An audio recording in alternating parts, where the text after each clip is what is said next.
by doing a brief LAPD update because no one from LAPD could be here today. And first, a sad note, a lot of you know Senior Lead Officer Ron Carter. He was here for a little while. Ron has had a bad few weeks, and his sister passed away from cancer, and then a few days later, Ron's son was killed in a motorcycle accident. So, I'm actually here, part of the reason I'm here, I'm always here, but is LAPD is doing a collection for Ron and his family because they've covered the funeral expenses and traveling expenses for several family members for those. So both Mid-Valley Community Police Council is collecting money, and we have an envelope here if anyone wants to donate, or I think Jules has volunteered to coordinate this. Jules is now volunteering to coordinate this.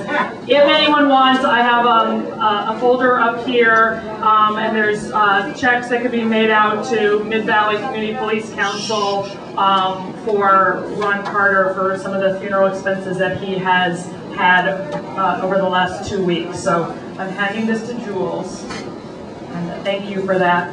Just 2 quick updates for me.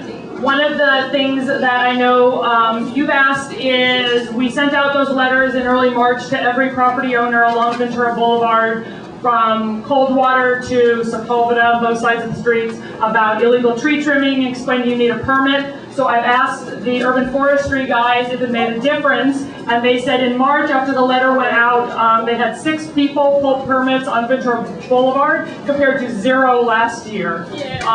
So maybe it made a difference. I haven't seen any illegal trimming in the last 2 months. But I'm sure now that I said that, someone's going to point one out to me. And I did get several phone calls from property owners about it, so I think that's good.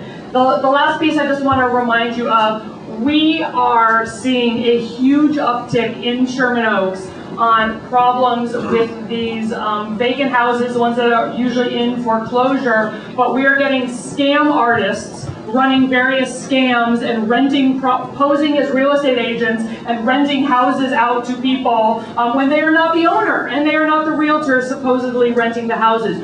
There's 3 right now that we're working on in Sherman Oaks alone.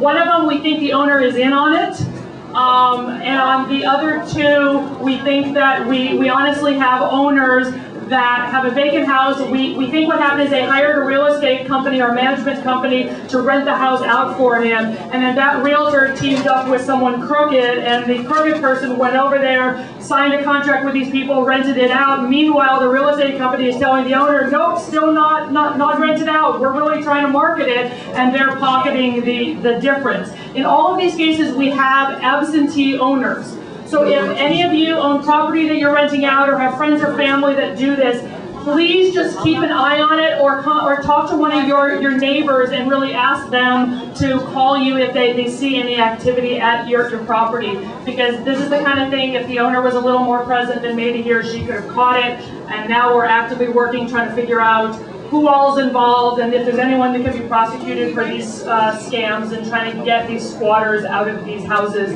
before there's any damage or other problems. So that's what I've been working on in Sherman Oaks, and thank you for inviting me.